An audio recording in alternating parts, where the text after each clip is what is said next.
Hi everyone, and welcome to our first keynote address of the day.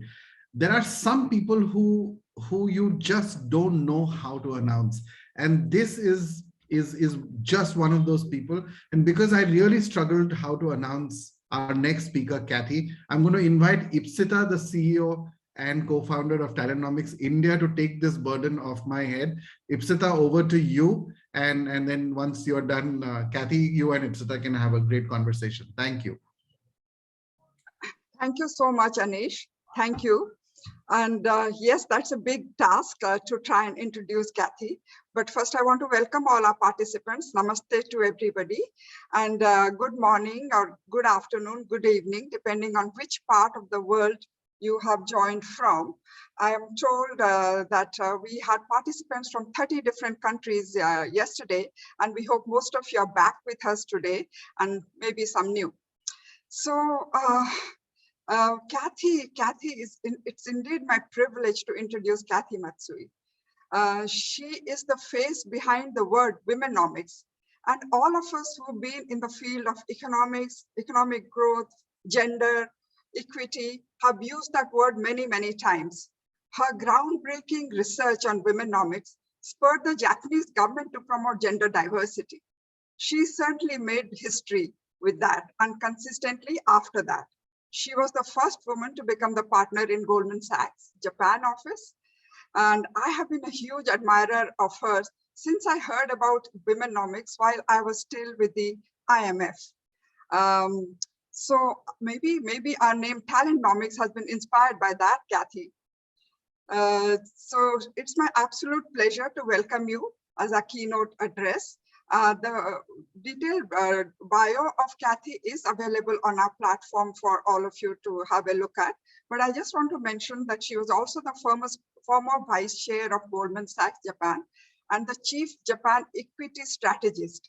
She is now the general partner, Empower Partners. It's an all-women's VC fund that's promoting ESG values in early stage enterprises, and Womenomics is certainly in the heart of this growth. So Kathy, again, welcome. We're absolutely delighted to have you and eagerly looking to start the day with your inspiring story. So over to you, Kathy. Thank you so much, Ipsita, and thank you for inviting me to your wonderful event. I am thrilled to be virtually together with all of you. I just want to say that I am a super big fan of India. I have only been there a few times, but I absolutely love the country, and I loved it so much that in my research career at Goldman Sachs, I actually wrote many years ago a research report entitled Jindia, Japan and India, the complementary economic relationship that the two countries could have in the future. And that may be the subject for a different discussion. But today I thought I would speak for the next 20 minutes or so on maybe 4 topics. First of all, kind of the genesis behind this concept of Womenomics from my own perspective, what's changed, what hasn't changed. Secondly is I was asked to speak a little bit about my own perhaps personal challenges, and I'll touch a little bit about that. Third is offer, if I may, a little bit of advice. I've received so much good advice from my friends and former colleagues and current colleagues, and I thought I would share some tidbits of advice with you all.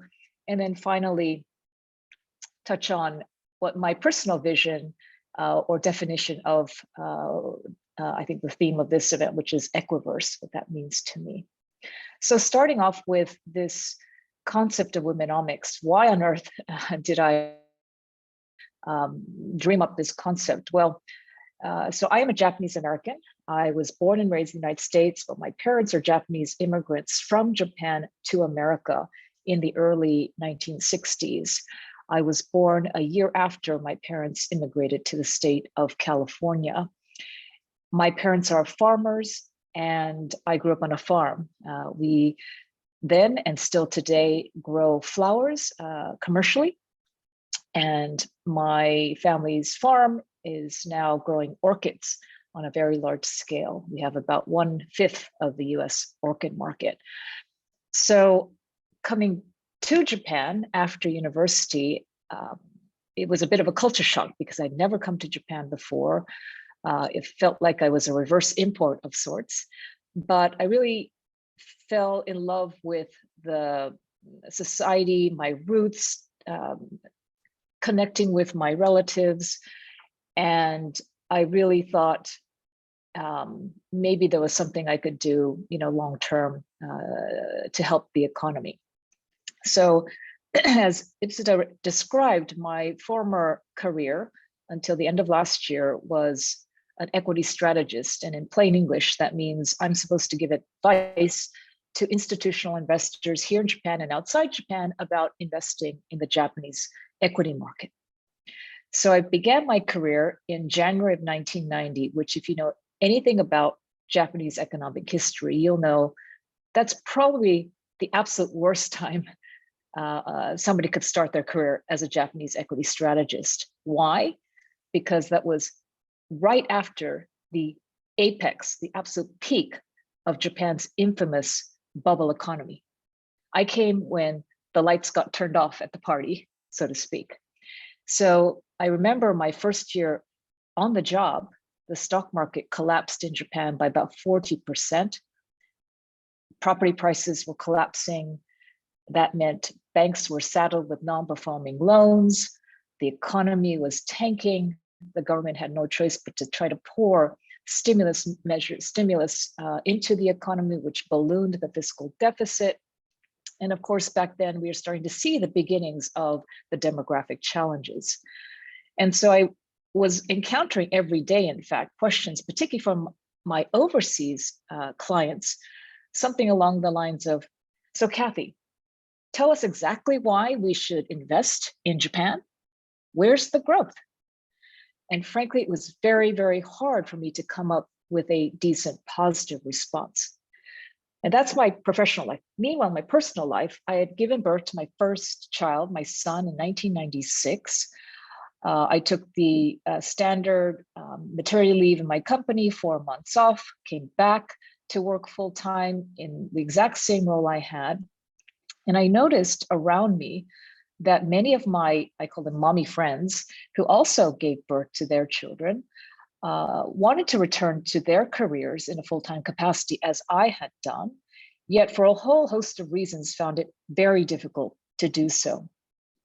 So I had these two kind of observations in my professional and personal life kind of juxtaposed. And all I could think was, in Japan, there's a wonderful term called mottainai. In English, that means, what a waste. I saw all this terrific female talent in front of me, but they were not working as they used to. And I thought, well, for a country that really is desperately running out of people, and by the way, the Japanese government itself projects that by the year 2055, Japan's workforce population will shrink by about 40%, 40. It cannot afford to waste half its talent pool. So hence, I thought, well, women in economics, meaning if Japan could boost its female labor participation rate, which was low back then in the mid to late 90s, what could that do to GDP? That was the genesis of my Womenomics research. And so what's happened since then? Good news is, until COVID, Japan's female labor participation rate actually shot up from one of the lowest in the advanced economies to actually one of the highest. It was about 55% when I first started writing about Womenomics 22 years ago. And by 2019, it shot up to 71%, which, by the way, was higher than the equivalent ratios both in the United States of America, where I come from, 66%, as well as the European Union average of 63%. So good news is the quantity of women working outside the home was at a record high. So where is there still work to do? It's pretty clear to me where the work still needs to be done. While the quantity of Japanese women working is high, a lot of these women are still working part-time roles as opposed to full-time capacity, which means that we still have a dearth of women in leadership-making roles, whether that's managers at private companies, it's still about less than 15%, or in the parliament. Japan has one of the lowest female ratios in the parliament globally at just 10%, which is really quite, I think, alarming. So we still have a long, long way to go to encourage and nurture more women into leadership positions. But from where we came from 22 years ago, I think we have seen some progress. I think most importantly, what I'm encouraged by is the fact that before, diversity in this country was considered a topic for the realm of human rights or equality only. But particularly with the second Abe, Shinzo Abe government that emerged in 2013, the first time the Japanese government put diversity front and center of the national growth agenda. The government basically said diversity and womenomics is imperative for economic growth. And that really changed the conversation in this country and caught the attention of many, many people in society. Second, I'm going to move quickly to personal challenges. I have had many. I would say the number one challenge I've had during my career is personal. I was diagnosed with breast cancer now 20 years ago. I actually have a long history of the disease in my family. I knew that I was high risk, but I had just given birth to my second child. In 2000, I was promoted to partner at Goldman, and I was ranked #1 in these analyst surveys. In other words, I was on top of the world. And then the following year, the spring, I was diagnosed. And I think looking back at that experience, the most difficult thing for me was not getting treated or going through the illness and the recovery period. Probably the most difficult issue for me then, or challenge, was deciding whether to return to work or just give up and become a stay-at-home mom. And I really struggled with this. It took me months to decide. I kept flip-flopping, right? I had 2 children under the age of 5. I thought I have to stay alive for them. And I was about to quit work and just give it all up until I had a conversation with my dear mother-in-law. My husband's German. She's since passed away, but she asked me a question. She said, "Kathy, you decide what's best for you, but let me ask you one question. How do you feel at around 8 p.m. on Sunday nights?" I said, "Oh, that's a weird question to ask. Let me see. Sunday nights at 8, I've just spent almost 48 hours with my very active children who are very young. I'm pretty exhausted, actually. And I secretly can't wait to go to work the next morning, be in an office, have intellectually stimulating conversations." And so she said to me, "If that is the case, and if you become unhappy because you don't do that, you don't opt for that, just remember one thing, that unhappiness you're feeling, even if you don't convey it in words, will automatically be transmitted to your children, the rest of your family. Conversely, if you're happy with whatever you choose to do, then that happiness will be transmitted to your family." And that conversation convinced me to try it. I went back to work. I had no hair, so I was wearing this awful looking wig, but my colleagues, everybody was so supportive. And I just thought to myself, well, if it doesn't fit, I can always quit. And since then, I just continued, and I only graduated from Goldman Sachs at the end of last year. So that was really the number one challenge, I guess. I've had many, many others on the professional side as well. Third topic is advice for other women. I'll give you one in particular. One of my colleagues in New York strongly suggested that every woman, men as well, particularly women, should form what they call a personal BOD, a personal board of directors. What is this? This is comprised of people who know you holistically and who can tell you straight to your face what they feel about anything you're doing or saying or thinking. They're very upfront and honest with you. And I think it's important to go beyond like traditional mentors in your workplace, because they don't really know the 360-degree Kathy, right? In my board of directors, I have my best friend from growing up in California. I have my college roommate. I have, of course, my husband, some of my other relatives in my circle. And it changes over time. The people I need to consult with when I was single versus when I became a new mom versus when I'm trying to deal with my crazy teenage kids to the convalescent challenges with my parents, it can evolve over time. But I truly think that it's really hard to make, very difficult decisions alone. It's much, much easier if you have these sounding boards to help you along the way. So strongly, strongly urge you to create your own personal BOD. I guess the other, sort of advice, I mean, I've been given a lot of advice, but let me say it the other way. One of the worst pieces of advice I've ever been given, and maybe this really applies to people working in organizations as I've done most of my career, is keep your head down, work hard, and eventually you'll go far, you'll do well. And I was told this many, many times. And I only realized that was the worst piece of advice I'd been given after many, many years into my career. And of course, the bit about working hard is, okay, that's universal. You should become excellent at whatever you're doing. But the keep your head down bit is totally false. And I think in particular for women, and I've both been on the, as a junior person, trying to build my career, and also as a manager, trying to mentor and nurture people who work in my teams, I've really noticed that there is, I think it's pretty universal, that women just have a confidence gap. And yes, it's good to work hard and do a good job, but let's say you worked on an amazing project that you led and it was really impactful.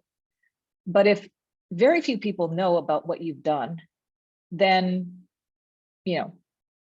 has it really had an impact?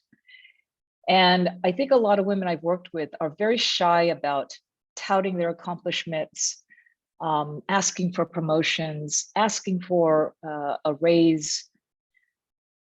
But I can tell you, I've managed a lot of males in my 30-year career. And the men are very, very good about keeping me up to date about their progress, their achievements, telling me how, fit they are for that next promotion opportunity. And even if the women who worked in my teams were equally competent, I just didn't hear from them as much. And if you don't hear from them, if you don't know what their desires are, their ambitions are, you kind of feel, well, if you're comparing, two people, it's a little bit harder. So my second piece of advice is don't think about it. Think about this, talking about your achievements or your desires to people as being political. It's really about educating senior people around you about what you want in your life and what you want out of your job and career.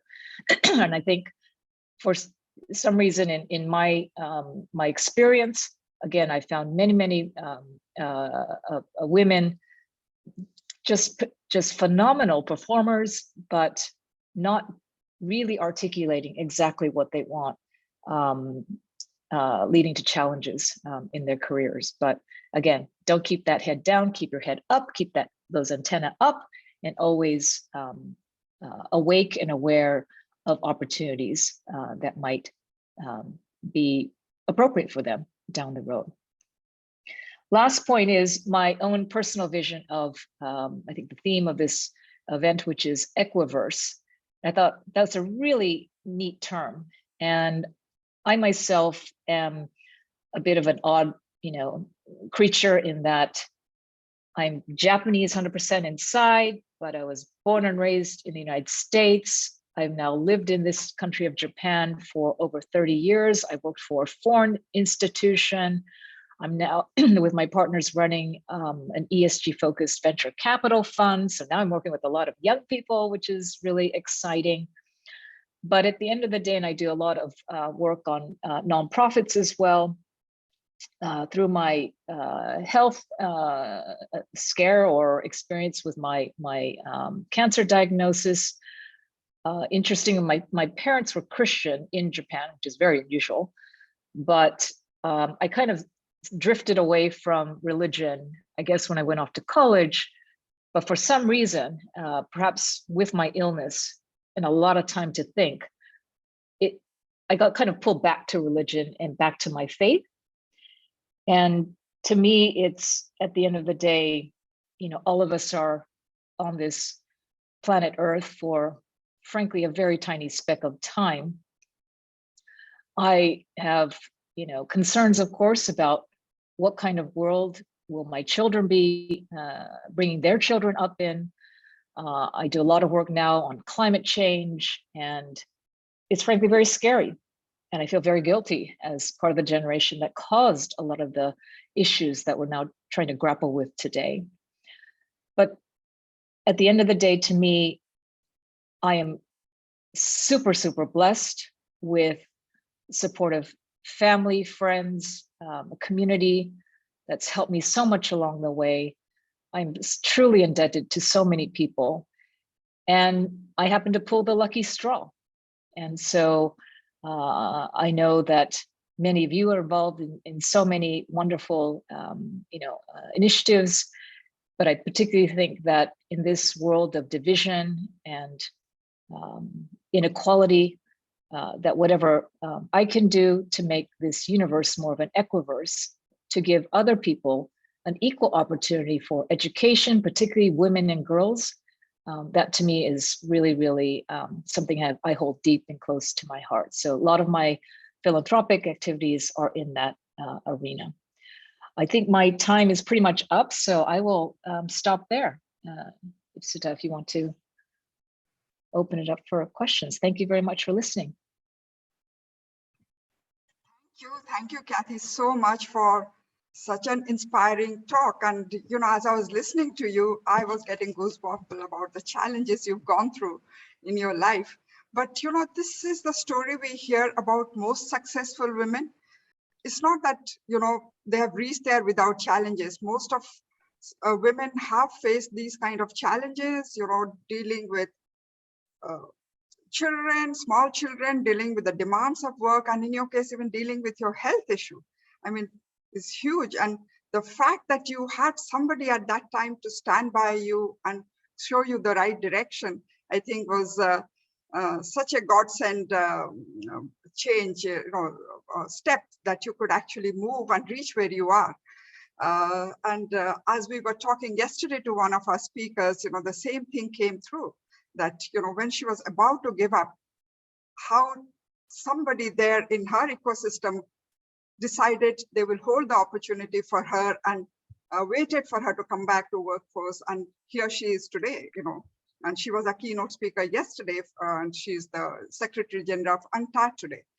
So I think, stories of amazing women leaders like you it's not that it's all a smooth path, but it's the resilience that you all bring to it. And as you said very nicely, the personal board of directors who sort of guide you at different life stages. It really makes that difference. And so thank you so very much for that inspiring talk. And there's so many lessons for all of us to take away. And before I sort of let you go, we have a lot of questions coming up. So I'm going to ask those questions. Here is one. The stereotype of Japanese society is that women are in the periphery of decision-making in every sphere, in politics, workplace, even at home. And moreover, women find it hard to get back to workplace. So what would you advise your Japanese colleagues, the women there, how to manage this kind of a challenge and overcome the backseat in the life to be as equal partners, live in an equiverse? It's a great question. I would suggest a couple of things. Number one, if you're working in an organization and you are faced with some sort of glass or bamboo ceiling, they call it, don't let that discourage you. And if there are sort of systemic issues, perhaps in the organization that you think are creating structural biases, let's say in recruiting, right? Maybe they only recruit in certain, communities or universities that are very undiverse. Maybe make a proposal that, you're not recruiting from a diverse enough population. Or in my case at Goldman Sachs, our women's network actually lobbied for an on-site child daycare center because senior women were leaving because of the shortage of good quality daycare. And of course, the management said, no way. That was the first reaction, no way. Think about the liability and the cost issues. And they said, well, but they say no, but they say flat out no, but they said, do a survey of all the employees and see what comes back. So we did a survey, everybody, single men, single women included. And it was overwhelming response. We would absolutely use this. And lo and behold, we were the first financial services firm in Japan, I believe, to have an on-site daycare facility, which is very popular. And by the way, a huge recruiting tool advantage when we go recruiting around the country and overseas. So to me, it's, if you think there are issues, particularly systemic in your organization related to diversity, you're probably not alone. So I recommend you find like-minded people, and especially not just other women. Find what I call male champions who you can bring into the conversation and not just say, hey, this is a problem. What are you going to do about it? But also at the same time, present a solution or propose a possible solution. I think that will help the conversation become, more constructive. And secondly, is going back to what I said earlier in my remarks, is about, I think there's still this view that, oh, diversity is, affirmative action or giving women like an extra boost or extra credit in Japan's context. And we have to get away from that. We have to be very straightforward and say, look, if the workforce population is shrinking by 40%, what are you going to do as a country? Are you going to import people? You can't force people to have more babies. What are you going to do? And so with that economic reality staring at you, I think it's very important to say, look, diversity is the key to innovation and to growth. If you don't put it in that kind of straightforward economic rationale business context, I think it's very hard to convince people. But we're kind of getting to that point where I think most people, at least in leadership positions here, understand the why of diversity, but it's a harder thing to consider or implement the how of diversity, right? So what micro steps need to be taken to make the diversity agenda progress forward? So true, so true. I think all the research that has happened in this area and all the discussion that has happened, it's sort of convinced people that, yeah, we need to do it. But many are struggling as to where do we start? How do we go about it? And I do also believe that there is, at the intellectual level, people are convinced, but I think at the emotional level, more people need to be committed to it, that we just need to do this. Thank you for that. We have one more question, in fact, a couple more. Let's see whether we have time for it, but at least I'll go for one more question. You are truly a role model. Have you seen your journey impact other girls and women around you? And, in my words, you are a ripple creator, who has brought about this change towards the Equiverse. So how have you seen these women around you in your ecosystem look at you and change how they stand up for themselves or ask for themselves? Well, I frankly don't kind of see myself as a ripple creator or anything like that. I happened to be in a position where I had to come up with some kind of positive argument or positive case for Japan, right? And as an analyst, I can use numbers to build a case, an argument. And by the way, I was the only female equity strategist in the Japanese market 30 years ago. And as I retired at the end of last year, I was still the only one.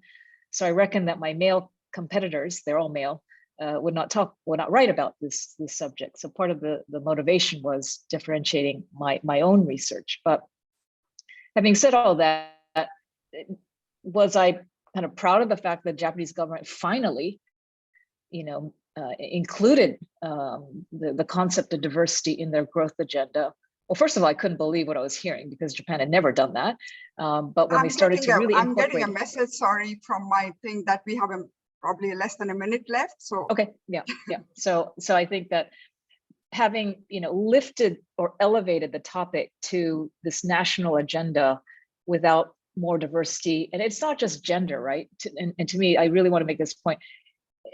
I focus, of course, a lot on diversity in my work, but it's all about cognitive diversity, isn't it? Right? It's just different ways of thinking from different backgrounds, different perspectives, because without that, like I said earlier, you cannot innovate, you cannot be creative. And that to me is the source of growth at the end of the day. So if you can, I'm hopeful that this discussion and conversation will continue along those lines. And people look at it as a positive tool for growth, as opposed to, it's a compliance or a checkbox exercise.